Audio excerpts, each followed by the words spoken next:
ଆଉ ସେ ଯୀଶୁଙ୍କୁ ପ୍ରଶ୍ନ ପଚାରିଲେ, ఆయన యేసును ఒక ప్రశ్న అడిగారు. ଗୁରୁ, ଅନନ୍ତ ଜୀବନର ଅଧିକାରୀ ହେବା ନିମନ୍ତେ ମୁଁ କଣ କରିବି? బోధకుడా, నిత్య జీవన వారసులు అవడానికి నేనేమి చేయాలి? ଲୁକ ସୁସମାଚାର 25 ଅଧ୍ୟାୟ ତାହାର 10 ଅଧ୍ୟାୟ ତାହାର 25 ପଦ। లూకాసు వార్త 10వ అధ్యాయము 25వ వచనము। ଆଉ ଦେଖ, ଜଣେ ବ୍ୟବସ୍ଥା ଶାସ୍ତ୍ରଜ୍ଞ ଉଠି ତାହାଙ୍କୁ ପରୀକ୍ଷା କରି ପଚାରିଲେ, ହେ ଗୁରୁ, ଅନନ୍ତ ଜୀବନର ଅଧିକାରୀ ହେବା ନିମନ୍ତେ ମୁଁ କ'ଣ କରିବି?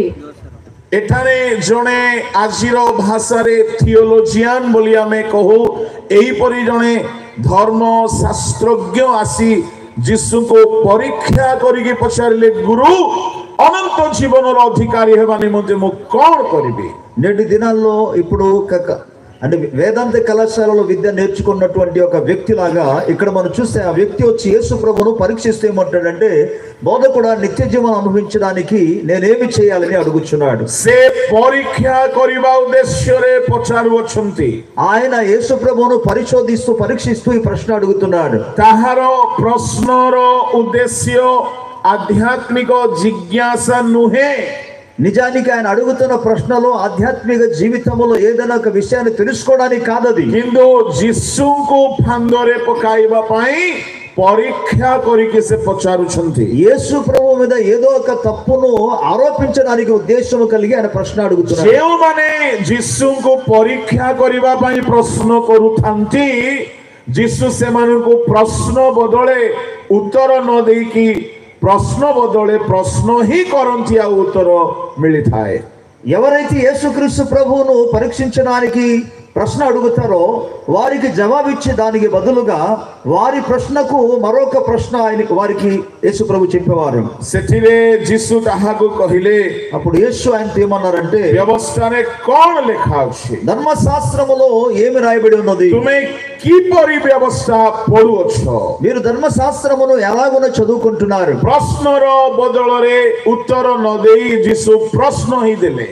ప్రశ్నకు ప్రతి బదులుగా జవాబు ఇవ్వకుండా యేసు ప్రభు మరో ప్రశ్న అతని ముందు పెట్టారు. ପ୍ରଭୁଙ୍କ ନାମର ଧନ୍ୟବାଦ। ప్రభు నామానికి మహిమ కలుగును గాక। ବେଳେ ବେଳେ ଆମ ସମାଜରେ ବି ସେମିତି ହୁଏ। కొన్ని సందర్భాల్లో మన సమాజంలో కూడా ఆ విధంగా జరుగుతుంది. ଯଦି କେହି ଟିକେ ବକ୍ର ହୋଇକି ପ୍ରଶ୍ନ କରେ ତ ଆମେ ତାକୁ ଉଲ୍ଟା ପ୍ରଶ୍ନ କରିଥାଉ। ఎవరైనా సరే వంకరగా ప్రశ్న అడిగితే తిరిగి వాళ్ళకి మన ప్రశ్న అడుగుతూ ఉంటాం. ଏଠାରେ ପ୍ରଭୁ ମଧ୍ୟ ପ୍ରଶ୍ନ ବଦଳେ ପ୍ରଶ୍ନ କଲେ।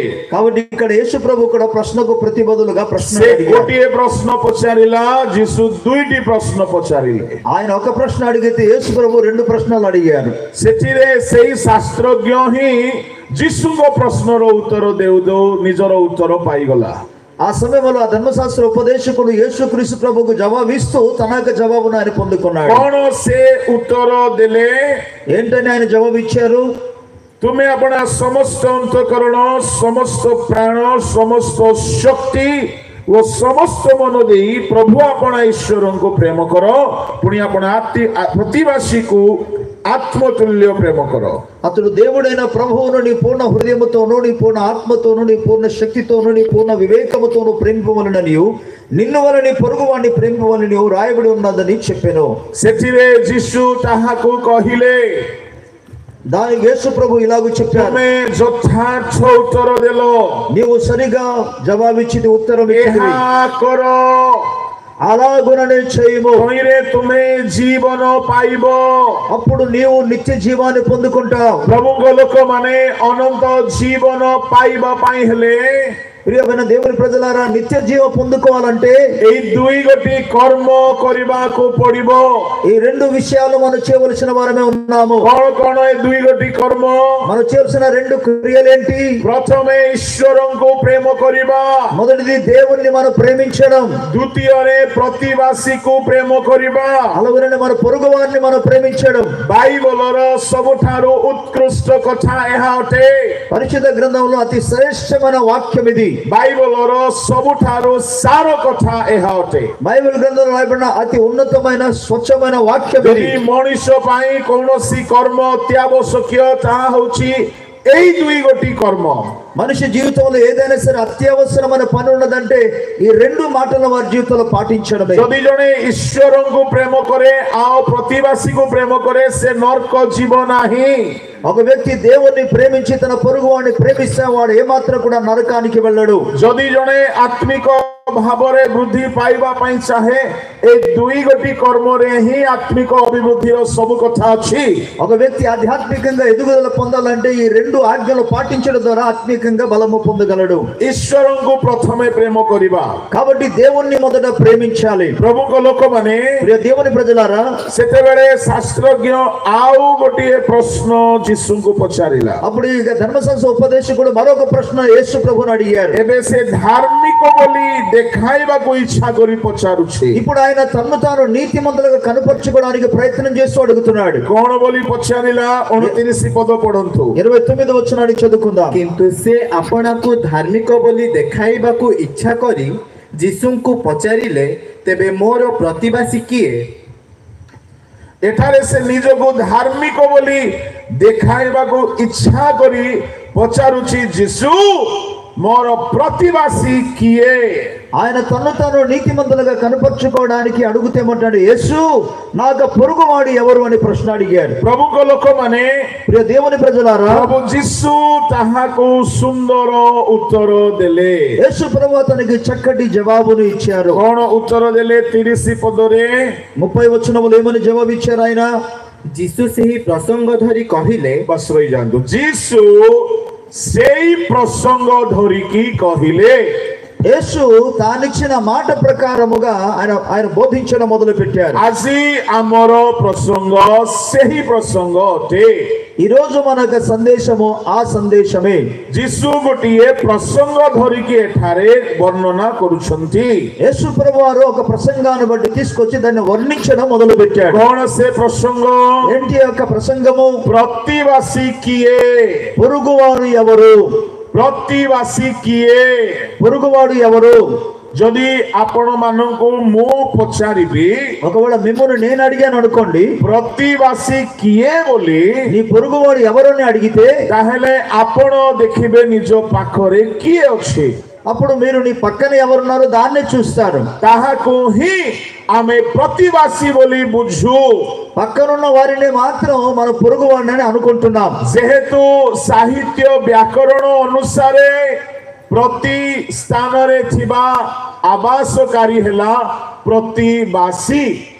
ఈ యొక్క సాహిత్య వ్యాకరణము ప్రకారముగా మన ఇరుగు పొరుగు వారిని మనం జ్ఞాపకం చేసుకుంటూ వారే మన యొక్క పొరుగు వారిని చెప్పి మనం అనుకుంటాం. କିନ୍ତୁ ବାଇବଲର କଥାକୁ ଦୁନିଆର ବ୍ୟାକରଣ ଅନୁସାରେ ବୁଝାଯିବା ମୂର୍ଖତା ଅଟେ.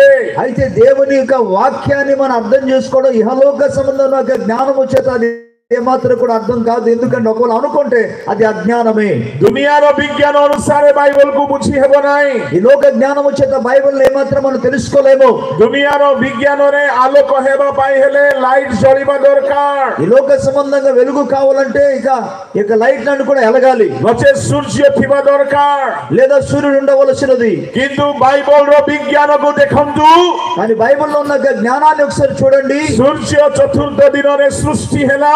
సూర్యుడు 4వ దినాన సృజింపబడ్డాడు. କିନ୍ତୁ ପ୍ରଥମ ଦ୍ୱିତୀୟ ତୃତୀୟ ଦିନ ବିନା ସୂର୍ଯ୍ୟରେ ଆଲୋକ ହେଲା. కానీ మొదటి 2-3 రోజుల్లో సూర్యుడు లేకుండానే వెలుగు ఉండేది. ବିନା ସୂର୍ଯ୍ୟରେ ସକାଳ ହେଲା, ବିନା ସୂର୍ଯ୍ୟରେ ସନ୍ଧ୍ୟା ହେଲା.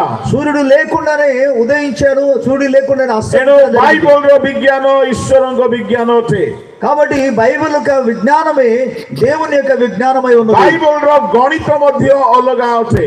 అలాగే బైబిల్ గ్రంథంలో యొక్క సంఖ్య అనేది గణిత సంఖ్య కూడా భిన్నమైనది. ପିଲାମାନେ ଟିକେ କୁହନ୍ତୁ 1 + 1 is equal to 1 + 1 ఎంత? పిల్లలు చెప్పండి. 1 ଯୁକ୍ତ 1 ସମାନ 2. ଆଚ୍ଛା, ଓଡ଼ିଆରେ ପଚାରିବାର ଥିଲା ବୋଧେ. ଠିକ ଅଛି. 1 ଯୁକ୍ତ 1 ସମାନ ଦୁନିଆର ଗଣିତରେ 2. ఈ లోకారీతిగా చెప్పాలంటే ఈ యొక్క సంఖ్య అనేది గణన సంఖ్య ప్రకారముగా 1 + 1 2 అవుతుంది. କିନ୍ତୁ ବାଇବଲର ଗଣିତରେ 1 ଯୁକ୍ତ 1 ସମାନ 1 ଅଟେ. కానీ బైబిల్ యొక్క గణిత శాస్త్ర ప్రకారముగా 1 + 1 ఒకటే. ସ୍ତ୍ରୀ ଓ ପୁରୁଷ ସେ ଦୁହେଁ ମିଶିକି 1 ହୁଅନ୍ତି.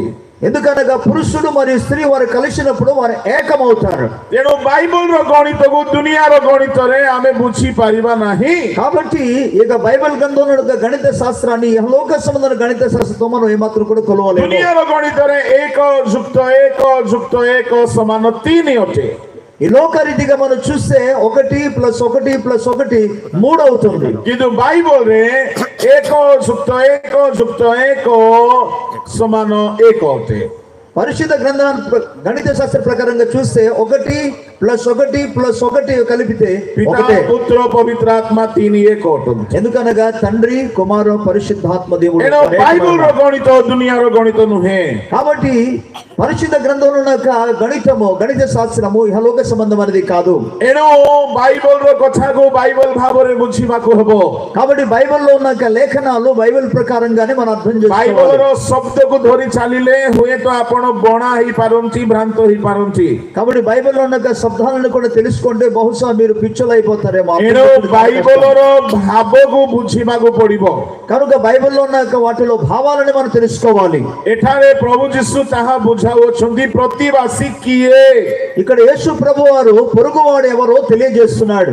ଯୀଶୁ ଗୋଟିଏ ପ୍ରସଙ୍ଗ ନେଇକି ପ୍ରଚାର ଆରମ୍ଭ କଲେ. యేసు ప్రభు వారు ఒక సందేశము ద్వారా ఆయన ప్రసంగించడం మొదలు పెట్టారు. ପ୍ରସଙ୍ଗ ହେଉଛି ପ୍ରତିବାସୀ କିଏ? ఆ యొక్క సందేశం ఏంటంటే నీ పొరుగువాడు ఎవరు? ତାହା ବୁଝାଇବା ପାଇଁ ସେ ଗୋଟିଏ ସୁନ୍ଦର ଉଦାହରଣ ଦଉଛନ୍ତି. దాన్ని తెలియజేయడానికి ఆయన చక్కటి ఉపమానమును ఉదాహరణ తెలియజేస్తున్నాడు. 31, 32, 33, 34 ଟିକେ ପଢନ୍ତୁ. 30 వచనం నుండి 34 వచనం వరకు ఒకసారి చదువుకుందాం. ଯୀଶୁ ସେହି ପ୍ରସଙ୍ଗ ଧରି କହିଲେ, ଜଣେ ଲୋକ ଜିରୁସାଲମରୁ ଜିରିହୋକୁ ଯାଉ ଯାଉ ଡକାୟତମାନଙ୍କ ହାବୁଡ଼ରେ ପଡ଼ିଲା। ସେମାନେ ତାହାର ଲୁଗାପଟା ଛଡ଼ାଇ ନେଇ ଓ ମାଡ଼ ମାରି ତାହାକୁ ଦରମର ଅବସ୍ଥାରେ ଛାଡ଼ି ଚାଲିଗଲେ। ଘଟଣାକ୍ରମେ ଜଣେ ଯାଜକ ସେହି ବାଟ ଦେଇ ଯାଉଥିଲେ, ଆଉ ସେ ତାହାକୁ ଦେଖି ବାଟର ଆରପାଖ ଦେଇ ଚାଲିଗଲେ। ସେହି ପ୍ରକାରେ ଜଣେ ଲେବୀୟ ମଧ୍ୟ ସେ ସ୍ଥାନକୁ ଆସି ତାହାକୁ ଦେଖି ବାଟର ଆରପାଖ ଦେଇ ଚାଲିଗଲେ। କିନ୍ତୁ ଜଣେ ସମୀରଣୀୟ ପଥିକ ତାହା ନିକଟକୁ ଆସି ତାହାକୁ ଦେଖି ଦୟାରେ ବିଗଳିତ ହେଲେ ଏବଂ ପାଖକୁ ଯାଇ ତାହାର କ୍ଷତ ସବୁରେ ତୈଳ ଓ ଦ୍ରାକ୍ଷାରସ ଢାଳି ସେହି ସବୁ ବାନ୍ଧିଦେଲେ। ଆଉ ତାହାକୁ ଆପଣା ବାହନ ଉପରେ ବସାଇ ତାହାକୁ ଗୋଟିଏ ପାନ୍ଥଶାଳାକୁ ଘେନି ଯାଇ ତାହାର ସେବା ଶୁଶ୍ରୂଷା କଲେ। 35, 36, 37 ତହିଁ ଆର ଦିନ ସେ 2ଟି ଟଙ୍କା ବାହାର କରି ପାନ୍ଥଶାଳାର କର୍ତ୍ତାକୁ ଦେଇ କହିଲେ, ଏହାର ସେବା ଶୁଶ୍ରୂଷା କର, ଆଉ ଯାହା କିଛି ଅଧିକ ଖର୍ଚ୍ଚ କରିବ ତାହା ମୁଁ ବାହୁଡ଼ି ଆସିବା ସମୟରେ ତୁମ୍ଭକୁ ପରିଶୋଧ କରିବି। ଏହି 3 ଜଣଙ୍କ ମଧ୍ୟରୁ କିଏ ଡକାୟତମାନଙ୍କ ହାବୁଡ଼ରେ ପଡ଼ିଥିବା ଲୋକଟିର ପ୍ରତିବାସୀ ବୋଲି ମନେ କରୁଅଛ? ସେ କହିଲେ, ଯେ ତାହା ପ୍ରତି ଦୟା କଲା ସେ। ଯୀଶୁ ତାଙ୍କୁ କହିଲେ, ଯାଅ ତୁମ୍ଭେ ମଧ୍ୟ ସେହି ପ୍ରକାର କର। ଯୀଶୁ ତାହାକୁ କହିଲେ, ଶାସ୍ତ୍ରଜ୍ଞକୁ କହିଲେ, ତୁମେ ମଧ୍ୟ ଯାଅ ସେହି ପ୍ରକାର କର। యేసు అందుకు యేసు నీవును వెళ్ళి అలాగు చేయమని అతనితో చెప్పెను. ଏଠାରେ ଯୀଶୁ ଗୋଟିଏ ସୁନ୍ଦର ଉଦାହରଣ ଦଉଛନ୍ତି। ఇక్కడ యేసు ప్రభు ఒక చక్కటి ఒక ఉదాహరణ తెలియజేస్తున్నాడు. ଏହି ఉదాహరణର ఉద్దేଶ୍ୟ ପ୍ରସଙ୍ଗ କ'ଣ ଅଟେ? ఆయన ఇస్తున్న ఉదాహరణతో కూడిన ప్రసంగం ఏంటి? ତୁମର ପ୍ରତିବାସୀ କିଏ? నీ పొరుగువాడు ఎవరు? ଆଉ ପ୍ରତିବାସୀକୁ ଆତ୍ମତୁଲ୍ୟ ପ୍ରେମ କିପରି କରିବା ଉଚିତ? పొరుగువాడిని ఏ విధంగా తన వాళ్ళు తాను ప్రేమించాలి? ଜଣେ ଶାସ୍ତ୍ରଜ୍ଞଙ୍କୁ ଯୀଶୁ କହିଲେ, ఒక ధర్మశాస్త్ర ఉపదేశకుడు యేసు ప్రభు అన్నారంటే, ଯାଅ ସେଇ ପ୍ରକାର କର। నీవు వెళ్ళి అలాగూ చేయము। କ'ଣ କରିବ ସିଏ? ఆయన ఏమి చేయాలి? ସେ ଯେପରି ଦୟା କଲା ତୁମେ ମଧ୍ୟ ସେହି ପ୍ରକାରେ କର। ఆయన ఎలాగైతే దయాన్ని చూపించారో నీవు కూడా వెళ్ళి ఆ విధంగా దయాన్ని చూపింపు। ପ୍ରଭୁଙ୍କ ଲୋକମାନେ ଦୟା କେଉଁଠାରୁ ଆସେ? దేవుని ప్రజలారా, దయా కనికరం అంది ఎక్కడి నుండి వస్తుంది? ଦୟା ପ୍ରେମ ଥିଲେ ହିଁ ଆସେ। ఈ కనికరం అంది ప్రేమ నుండి మాత్రం వస్తుంది। ଯଦି ଆପଣଙ୍କ ହୃଦୟରେ ଜଣଙ୍କ ପ୍ରତି ଦୟା ଆସୁନାହିଁ, ఒకవేళ ఇతరుల పట్ల నీలో దయ జాలి రాకపోతే ତାହେଲେ ଆପଣଙ୍କ ହୃଦୟରେ ପ୍ରେମ ନାହିଁ। దాని అర్థం మీ హృదయంలో ప్రేమ లేదు। ଆଉ ଯଦି ପ୍ରେମ ନାହିଁ, ఒకవేళ ప్రేమ లేకపోతే ତାହେଲେ ଅନନ୍ତ ଜୀବନର ଅଧିକାରୀ ନୁହନ୍ତି। మీరు నిత్య జీవనకు వారసులు కాలేరు। ଆମେ ହୁଏତ ବାଇବଲ ବହୁତ ଜାଣିଛୁ, ଶାସ୍ତ୍ରଜ୍ଞ ମାନେ ଅଟୁ। ఒకవేళ బైబిల్ గ్రంథాలు బాగా ఎరిగిన వారు ధర్మశాస్త్ర ఉపదేశకులుగా ఉండవచ్చు। ଯଦି ପ୍ରେମ କରିବା ଜାଣିନାହୁଁ ତ ଅନନ୍ତ ଜୀବନ ପାଇବା ନାହିଁ। ప్రేమించడం కానీ చేత కాకపోతే నిత్య జీవాన్ని మాత్రం పొందుకోలేరు। ଆସି ପରିବାର ମାନଙ୍କରେ ପ୍ରେମର ଅଭାବ, నేడు దినాల్లో కుటుంబాల్లో ప్రేమ కొద్దువ కనబడుతుంది। ମଣ୍ଡଳୀ ମଧ୍ୟରେ ప్రేమର ଅଭାବ, సంఘాల్లో ప్రేమ లోపం ఉన్నది। ଈଶ୍ୱରଙ୍କ ପ୍ରତି ମନୁଷ୍ୟ ପ୍ରତି ପ୍ରେମର ଅଭାବ, దేవుని ఎడల మనుషుల ఎడల ప్రేమ లోపము కనబడుతుంది। ଲୋକେ କର୍ତ୍ତବ୍ୟ କରନ୍ତି କିନ୍ତୁ ପ୍ରେମ ନାହିଁ। ప్రజలు బాధ్యత వహిస్తున్నారు కానీ ప్రేమ మాత్రం కనబడటం లేదు। ପ୍ରଭୁଙ୍କ ଲୋକମାନେ ଯଦି ପ୍ରେମ ନାହିଁ ତ ମନେ ରଖ ଅନନ୍ତ ଜୀବନ ନାହିଁ। ప్రియ దేవుని బిడ్డలారా జ్ఞాపకం చేసుకోండి, ప్రేమ లేకపోతే నిత్య జీవము ఉండదు। ଏଣୁକରି ପ୍ରଭୁ ଯୀଶୁ ଏଠାରେ ସ୍ପଷ୍ଟ କରୁଛନ୍ତି, అందుకే యేసు ప్రభు ఇక్కడ స్పష్టంగా చెప్తున్నారు, ଅନନ୍ତ ଜୀବନର ଅଧିକାରୀ ହେବା ପାଇଁ ହେଲେ నిత్య జీవమునకు వారసులు కావాలంటే ଈଶ୍ୱରଙ୍କୁ ଆଉ ମନୁଷ୍ୟକୁ ପ୍ରେମ କରିବାକୁ ହବ। దేవుని అలాగే మనుషులను ప్రేమించేవారే ఉన్నారు। ପ୍ରଥମେ ପ୍ରତିବାସୀକୁ ପ୍ରେମ କଥା ଟିକେ କହିବି, అయితే మొదట పొరుగు వాడిని ప్రేమించే విషయంలో మాట్లాడాలి, ତାପରେ ଈଶ୍ୱରଙ୍କୁ ପ୍ରେమ କଥା ଟିକେ ఆ କହିବି। తర్వాత దేవుని ప్రేమించే వాటి గురించి మాట్లాడదాం। ଯଦି ସମୟ ଅନୁମତି ଦିଏ ତ ନିଶ୍ଚୟ ଦୁଇ କୋଟି କଥା ଦେଖିବା। ఒకవేళ ప్రభు మనకు సమయం అవకాశం ఇస్తే దీని రెండు ధ్యానం చేసుకుందాం। ଯେତିକି ସମୟ ହେଉଛି ଆମେ ସେତିକି କଥାରେ ସନ୍ତୁଷ୍ଟ ହେବା। అయితే ఎంత సమయం వచ్చినా అందులోనే మనం తృప్తి పొందుదాం। ପ୍ରତିବାସୀ କିଏ ଆଉ ପ୍ରେମ କିପରି କରିବା ଉଚିତ? పొరుగువాడు ఎవరు, ఏ విధంగా మనం ప్రేమించాలి? ପ୍ରତିବାସୀ ଆମ ପାଖରେ ଥିବା ଲୋକ ହିଁ ନୁହେଁ। ప్రియులారా, పొరుగువాడు అనగా మన పక్కన ఉన్నవాడు మాత్రమే కాదు। ଏଠାରେ ଯୀଶୁ ତାହା ବୁଝାଉଅଛନ୍ତି। ఇక్కడ యేసు ప్రభు దాన్ని గురించి తెలియజేస్తున్నాడు। ଜଣେ ଜେରୁସାଲେମରୁ ଜିରିହ ଆଡକୁ ଯାତ୍ରା କଲା। ఒక వ్యక్తి యెరూషలేము నుండి యెరికో వైపు వెళుతున్నాడు। ଆଉ ପଥ ମଧ୍ୟରେ ଡକାୟତ ମାନଙ୍କ ହାବୁଡରେ ପଡିଲା। ఈ మార్గ మధ్యాన దొంగల చేత చిక్కబడ్డాడు। ସେମାନେ ତାହାର ଲୁଗାପଟା ଛଡାଇ ନେଲେ। వారు ఆయన వస్త్రములన్నీ కూడా సమస్యను తీసుకెళ్లిపోయారు। ମାଡ଼ ମାରି ତାହାକୁ ଦରମରା ଅବସ୍ଥାରେ ଛାଡି ଚାଲିଗଲେ। ప్రాణములు విడిచిపెట్టి వెళ్ళిపోయారు। ప్రభుଙ୍କ ଲୋକମାନେ ଏଇ ଘଟଣାର ଦୁଇ ଗୋଟି ପୃଷ୍ଠଭାଗ ଅଛି। ప్రియులారా, ఇక్కడ రెండు విధాలుగా విషయాన్ని మనం చూడగలం। ମୁଁ ପ୍ରଥମ ପୃଷ୍ଠଭାଗ କହିବି, మొదటి భాగాన్ని మీకు చెప్పడానికి ఆశిస్తున్నా। ଯୀଶୁ ପ୍ରତିବାସୀ କିଏ ତାହା ବୁଝାଇବାକୁ ଯାଉଛନ୍ତି। ఆ పొరుగువాడు ఎవరో దాన్ని చెప్పడానికి యేసు ప్రభు వెళుతున్నారు। କିନ୍ତୁ ପ୍ରଭୁ ଯାହା ବି କହନ୍ତି కానీ యేసు ప్రభు ఏది చెప్పినా ତାହା କେବଳ ଗୋଟିଏ ଅର୍ଥ ନଥାଏ, ତାହାର କୌଣସି ସ୍ୱର୍ଗୀୟ କନେକ୍ସନ ବି ଥାଏ। యేసు ప్రభు చెప్పిన ప్రతి మాట కేవలం ఒక అర్థం ఉండదు, కానీ పరలోకానికి సంబంధించిన అర్థాలు కూడా ఉంటాయి। ଯୀଶୁଙ୍କର କଥା ସକଳ ନିଗୂଢ କଥା ଅଟେ। ఎందుకంటే యేసు ప్రభు చెప్పిన ప్రతి మాటలను కూడా మర్మయుక్తమైనది। ଏହାର ଶାରୀରିକ ପୃଷ୍ଠଭୂମିକୁ ଆମେ ପ୍ରଥମେ ଦେଖିବା, కాబట్టి ఇహలోక సంబంధ ప్రకృతి సంబంధ విషయాన్ని మొదట మనం చూసుకుందాం। ତାପରେ ତାହାର ଆଧ୍ୟାତ୍ମିକ ପୃଷ୍ଠଭୂମିକୁ ଦେଖିବା। ఆ తర్వాత ఆత్మ సంబంధమైన విషయాన్ని మనం చూసుకుందాం। ଆଉ ଘଟଣାକ୍ରମେ ଜଣେ ଯାଜକ ସେଇ ବାଟ ଦେଇ ଯାଉଥିଲେ। ఆ సంఘటనలో ఒక యాజకుడు ఆ మార్గంలో వెళుతున్నాడు। ସେ ଦେଖିଲେ ବାଟର ଆର ପାଖ ଦେଇ ଚାଲିଗଲେ। ఆ వ్యక్తిని చూసి త్రోవను తప్పించుకొని ఆయన వెళ్ళిపోయాడు। ଆଉ ଜଣେ ଲେବୀୟ ମଧ୍ୟ ଦେଖିଲେ ବାଟ ଆର ପାଖ ଦେଇ ଚାଲିଗଲେ। అలా లేవీయుడు కూడా ఆ దృశ్యాన్ని చూసి త్రోవ మళ్లించుకొని వెళ్ళిపోయాడు। ଯୀଶୁ କହୁଛନ୍ତି ପ୍ରତିବାସୀକୁ ଆତ୍ମତୁଲ୍ୟ ପ୍ରେମ କର। యేసు ప్రభు అంటున్నాడు, నీ పొరుగువాణ్ణి ప్రేమించు।